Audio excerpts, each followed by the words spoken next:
नमस्कार. तर पिंगा ग पोरी पिंगा या मालिकेच्या आजच्या भागात आपण पाहणार आहोत की मिठू कॅमेरा सेट करत असते आणि ती श्वेताला म्हणते की चल आता आपण ऑडिशनला रेडी होण्यासाठी पटकन रिहर्सल करूया. असं म्हणून ती श्वेताला म्हणते की तू मनीष आहे. आता श्वेता आश्चर्याने म्हणते की मनीष आहे, मग श्वेता कोण आहे? तेव्हा मिठू रागाने म्हणते की मस्करी करू नका श्वेता, मनीष त्या सिरियलमध्ये माझा लवर आहे आणि मी जे काही बोलते आहे ना त्याला फक्त रिॲक्ट कर. यावर श्वेता म्हणते की हो ग बाई, यावर पटकन. आता मिठू रिहर्सल करायला चालू करते. आता रिहर्सल करता करता मिठू मनीषच्या ऐवजी म्हणते की हर्षित प्लीज मला सोडून नको ना जाऊ, ऐक ना माझं. हे ऐकून श्वेता मोठ्याने हसायला लागते आणि म्हणते की वेडी झाली आहेस का ग तू, हर्षित कुठून आला आता मध्ये? तेव्हा मिठू खूप घाबरते आणि अडखळत विचारते की हर्षित बोलले का मी? यावर श्वेता म्हणते की हो आणि विचारते की बरी आहेस ना तू, हर्षितचं काय नाव घेतलं?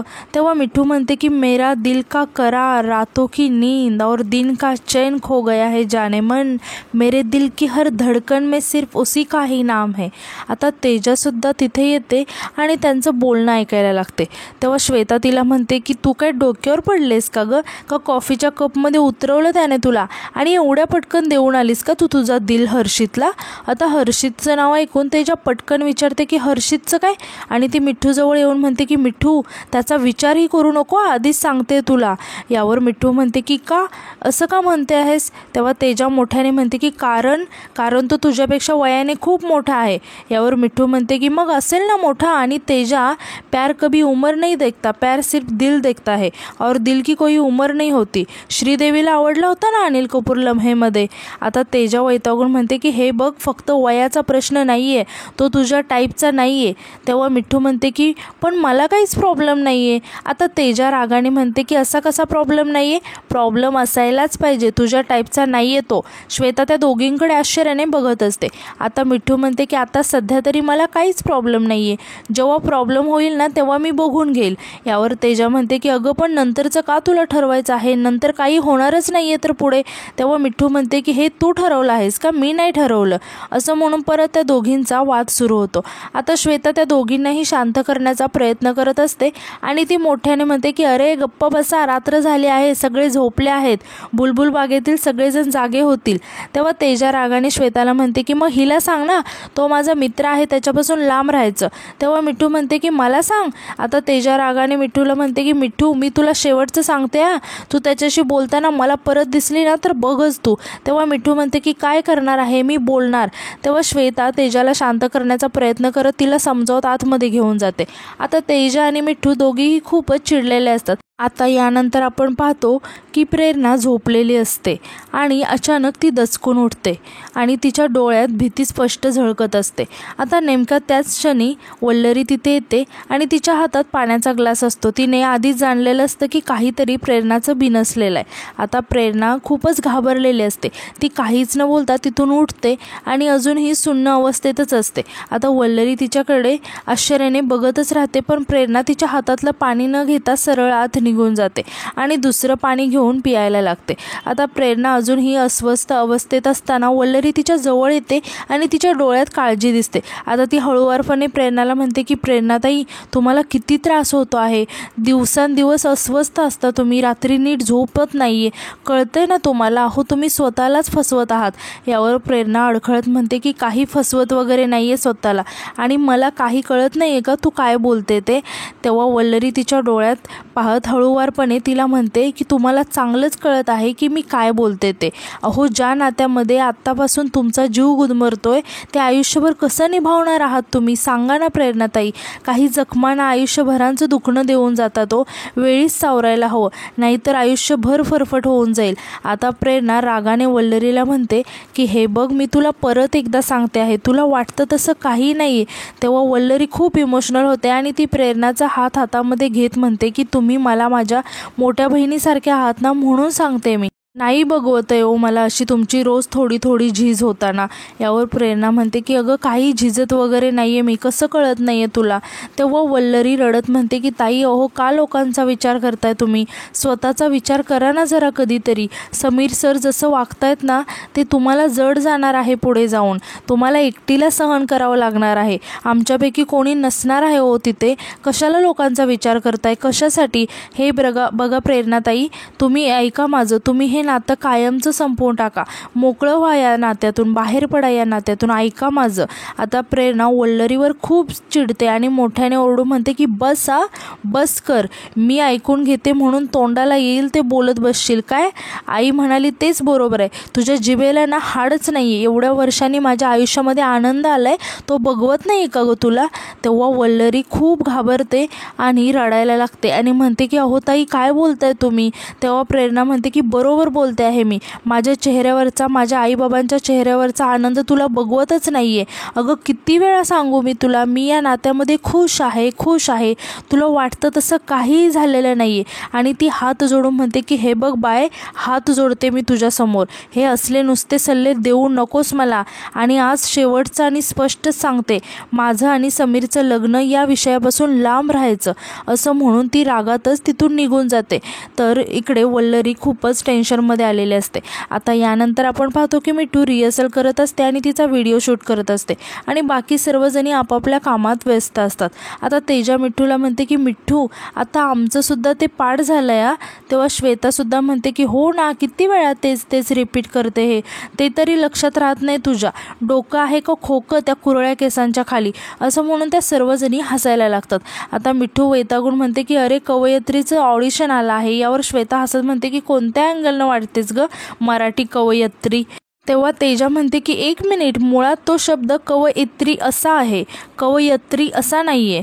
मिठू म्हणते की आता तू काय माझी शाळा घेणार आहेस का गं, आणि तूच सांग अशी भाषा कोण बोलतं, मी ना मोठ्या पडद्यासाठी बनलेली आहे, हे आता कवयित्री वगैरे रोल. यावर प्रेरणा म्हणते की मिठू कवयित्रीसुद्धा छान असतात गं, तू छान प्रॅक्टिस कर म्हणजे जमेल तुला. तेव्हा वल्लरीसुद्धा म्हणते की हो ना मिठू ताई, आणि ही कविता किती छान आणि अर्थपूर्ण आहे, छान बोला ना. आता मिठू म्हणते की वल्लरी ऐक ना, तू बोलून दाखव ना एकदा. आता वल्लरी कविता म्हणायला लागते. ऊनही सांभाळणे जमते तिला, सांधणे मग चांदणे जमते तिला, शांत बसते चार चौघे भेटता, एकट्यातच भांडणे जमते तिला, एवढ्यासाठीच तर जग निखळते, सारखे जग सांधणे जमते तिला, तीच राधा तीच मीरा दोस्त हो, बरसणे अंतर्जने जमते तिला, ती चुलीवर ठेवते आशा खुळी, लेकरांना फसवणे जमते तिला, जिंकण्यासाठी तुझा आटापिटा, सारखे मन मारणे जमते तिला. श्वेता आणि तेजासुद्धा वल्लरीला कविता म्हणायला मदत करतात. आता वल्लरी प्रेरणाला म्हणते की प्रेरणाताई शेवटच्या 2 ओळी तुम्ही म्हणा ना. मग प्रेरणा शेवटच्या 2 ओळी म्हणायला लागते की खेळणे समजू नको बाईस तू, डाव सारे उधळणे जमते तिला. असं म्हणून ती वल्लरीकडे बघायला लागते. आता वल्लरी प्रेरणाला म्हणते की समजते ना प्रेरणाताई, आपण मनात आणलं ना तर कोणी आपलं काहीही बिघडवू शकत नाही आणि आपण काहीही करू शकतो, आपण कोणाच्याही हातातलं खेळणं नाही आहोत. तेव्हा तेजा म्हणते की काय सॉलिड कविता आहे यार ही, खरंच आतापर्यंत स्त्रियांवर अनेक कविता लिहिल्या गेल्या आहेत, अनेक लेख लिहिले गेले आहेत, पण खरंच एखादी स्त्री काय करू शकते हे कळलं आहे का लोकांना. यावर श्वेता म्हणते की तिला समज सगळेच देतात ग, पण समजून कोणीच घेत नाही. यावर आता तेजा म्हणते की बघ ना, सगळे म्हणतात की स्त्रियांची प्रगती झाली आहे वगैरे, पण सिम्पल टेस्ट एकच आहे, तुम्ही तिच्या वागण्यावरून, तिच्या कपड्यांवरून, तिच्या चॉईसेसवरून तिला जज करणे बंद केलं आहे का, तर नाही. तेव्हा श्वेता म्हणते की तेच तर बदलायला हवं आता. वल्लरी म्हणते की मी एक सांगू का, जग आपला आदर आपली कदर तेव्हाच करेल जेव्हा आपण स्वतः ते करू. आपण जर का स्वतःला मान नाही ना दिला तर जगसुद्धा देणार नाही. यावर मिठू म्हणते की अगदी बरोबर बोलली आहेस तू. तेव्हा वल्लरी म्हणते की खरं सांगायचं तर आपल्या आयुष्यात येणाऱ्या प्रत्येक पुरुषाला कुसुमाग्रजांची ही कविता पाठ करायलाच हवी. तेव्हा मिठू विचारते की कोणती ग. तेव्हा वल्लरी आता कुसुमाग्रजांची कविता म्हणायला लागते. प्रेरणा रागाने म्हणते की मला का सांगते आहेस मग तू हे सगळं. तेव्हा वल्लरी म्हणते की अहो आज वुमन्स डे आहे ना, म्हणून म्हणजे माझ्याकडे एक सरप्राईज आहे ना तुमच्या सगळ्यांसाठी, असं म्हणून ती आतमध्ये जाते आणि केक घेऊन येते. आता केक बघून सर्वजण खूप खुश होतात. आता सर्वजणी खुश होऊन केक कट करायला लागणार तितक्यात वल्लरी प्रेरणाला म्हणते की प्रेरणाताई, जशी घर सांभाळणारी गृहलक्ष्मी आपल्यामध्ये असते ना, तसेच अन्यायाविरोधात लढणारी दुर्गासुद्धा आपल्यामध्ये असते. हॅपी वुमन्स डे असं म्हणून ती प्रेरणाला केक चारते.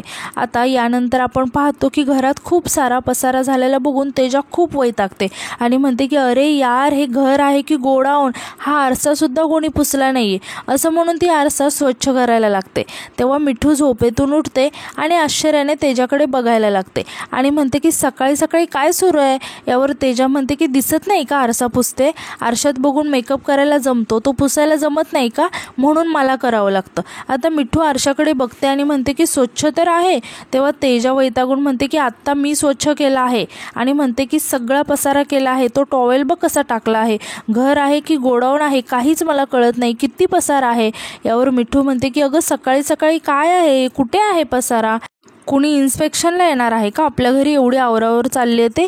तेजा चिडून म्हणते की तू माझ्या डोक्याची मंडई करू नकोस, मी करते ना काम, मला करू दे. तेव्हा मिठू तेजाकडे बघते आणि म्हणते की हिला काय झालंय. आता आश्चर्याने विचारते की 1 मिनिट, आज काय स्पेशल आहे, म्हणजे एवढी तयार का झाली आहेस तू, नवीन हेअरस्टाईल, मोठे इयरिंग्स, चक्क तेजाने मेकअप केलाय, काय आहे आज, सांग ना काय स्पेशल आहे. यावर तेजा अडखळत म्हणते की स्पेशल वगैरे काय नाही, मला मूड झाला आवरायचा, तुला काय प्रॉब्लेम आहे, मी माझं बघते.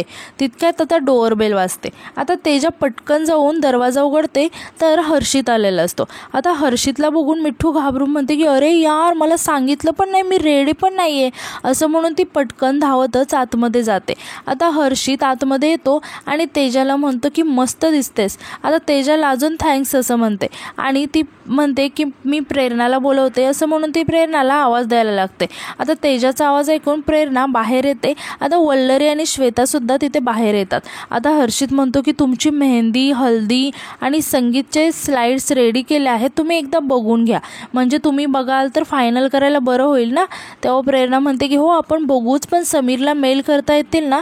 श्वेता म्हणते की हो बाई, पाठवा आधी त्यांना, यांच्या समीरला, नाहीतर परत बोलतील आम्हाला. मग हर्षित प्रेरणाला स्लाइड्स दाखवायला लागतो. आता तेजा कंटिन्युअसली त्याच्याकडे बघतच असते. आता हर्षित प्रेरणाला म्हणतो की हे स्ट्रक्चर तुम्हाला ओके असेल तर आपण डन करूया का. तेव्हा प्रेरणा म्हणते की चौरंग लागेल ना आपल्याला, म्हणजे कलश असा खाली नाही ठेवता येत. यावर हर्षित म्हणतो की हां, मी विचारच करत होतो की आपण ना तुमच्या लग्नामध्ये आपण कोकण स्पेशल नारळाची डिश ठेवूया. आता हे ऐकून श्वेता खूप हसायला लागते आणि हर्षितला म्हणते की ते ळ असतं, नारळ, मराठीचा प्रॉब्लेमच आहे ना तुमचा. तेव्हा तेजा पटकन म्हणते की अगं इंदोरचा आहे ना तो, मराठी असंच असतं त्यांचं, तिकडे असंच मराठी बोलतात, काही हरकत नाही. आता हर्षित म्हणतो की नाही, म्हणजे मी बोलू शकतो, मला असं म्हणायचं होतं की नारळाचा मोदक आणि दूध असं काहीतरी ठेवूया. तेव्हा श्वेता आश्चर्याने विचारते की मोदकासोबत दूध. यावर प्रेरणा म्हणते की म्हणजे दादा मोदकावर तूप घेतात ना आणि पुरणपोळी बरोबर दूध घेतात. तेव्हा हर्षित म्हणतो की मला हे माहिती नव्हतं, सॉरी. तेव्हा तेजा प्रेरणाला म्हणते की अगं प्रेरणा, त्याला कोकणातलं एवढं माहिती नाही ना, आपण सांगूया ना त्याला, हळूहळू कळेल त्याला, तसा हुशार आहे तो. आता तितक्यात मिठू तिथे येते आणि म्हणते की नक्कीच एकदम सॉलिड प्लॅन बनवला असणार हर्षितने. आता तेजा मिठूकडे खूप आश्चर्याने बघायला लागते. आता मिठू हर्षितला विचारते की हर्षित, मी तुझ्यासाठी चहा बनवू का. यावर हर्षित म्हणतो की हो, का नाही, आता तुम्ही एवढ्या प्रेमाने विचारलं तर मी नाही कसं म्हणणार ना. तेव्हा प्रेरणा म्हणते की हो, मस्त आहे आयडिया, मी आलेच लगेच चहा करून, असं म्हणून ती तिथून जायला लागते. आता मिठू तिला थांबवत म्हणते की नको, कशाला, मी बनवते ना त्याच्यासाठी चहा. आता तेजा मिठूकडे खूप रागाने बघत असते. मग मिठू चहा बनवायला आतमध्ये जाते. सगळेच आश्चर्याने मिठूकडे बघत असतात. आता तेजा विचारते की हर्षित, मी तुला काहीतरी खायला देऊ का, असं म्हणून ती काहीतरी खायला आणायला आत जाते. आता प्रेरणा, वल्लरी आणि श्वेता एकमेकींकडे बघत असतात की या दोघींचं नक्की काय चाललंय. आता यानंतर आपण पाहतो की मिठू हर्षितसाठी चहा बनवत असते, तर तेजा त्याच्यासाठी काही खायला आहे का ते बघून घेऊन जात असते आणि दोघींची खूप धावपळ सुरू असते. आता यानंतर आपण पाहतो की मिठू हर्षितसाठी बाहेर चहा घेऊन येते आणि म्हणते की हर्षित हा घे चहा. तेव्हा तितक्यात तेजासुद्धा त्याच्यासाठी खायला घेऊन येते आणि म्हणते की नाही नको, आधी खाऊन घे, हे बघ मी तुझ्यासाठी इंदोरचा चिवडा आणलाय. यावर मिठू म्हणते की चहा थंड झाला ना की नाही छान लागत, त्यामुळे आधी चहा घे. तेव्हा तेजा म्हणते की चहा थंड झाला तरी चालतो, असं म्हणतात की आधी खायचं असतं काहीतरी चहाच्या आधी, नाहीतर ॲसिडिटी होते. तेव्हा मिठू म्हणते की पण चहा ना मी माझ्या हाताने बनवला आहे ना. तेव्हा श्वेता आणि वल्लरी त्या दोघींकडे बघत असत. हर्षितसुद्धा आता कन्फ्यूज झालेला असतो की नक्की आधी काय घ्यावं. आता श्वेता त्या दोघींवरती ओरडत म्हणते की अगं काय चाललं तुमच्या दोघींचं, उगाचच का मध्ये मध्ये करत आहात, काम करू द्या ना त्याला आधी. यावर प्रेरणा म्हणते की काम होतच राहील गं, मी काय म्हणते दादा, तुम्ही ना आता गरम गरम जेवूनच जा. तेव्हा हर्षित हसत म्हणतो की हो नक्कीच, पण प्रेरणाताई त्याआधी हे फायनल करूया. आता मिठू मध्येच म्हणते की ते तर होईलच, पण तू आधी चहा घे ना प्लीज. तेव्हा तेजा म्हणते की नाही आधी खाऊन घे, चहा काय चालतो थंड झाला तरी, नंतर गरम करता येतो. तेव्हा मिठू मोठ्याने म्हणते की अगं पण तो परत परत गरम केला ना की छान नाही लागत. आता तेजा म्हणते की अगं पण चिवडा सादळेल ना. आणि ती हर्षितला म्हणते की ऐक ना, तुझ्या गावचा चिवडा आहे ना इंदोरचा, मी आता गेले होते ना तिथून आणलाय. आणि परत त्या दोघींचा वाद सुरू होतो की आधी चहा घ्यायचा की चिवडा. सगळे त्या दोघींना असं भांडताना पाहून खूप वैतागून जातात. आता हर्षितसुद्धा खूपच कन्फ्यूज झालेला असतो की नक्की कोणाचं ऐकावं. आणि आजचा भाग इथेच संपतो. धन्यवाद.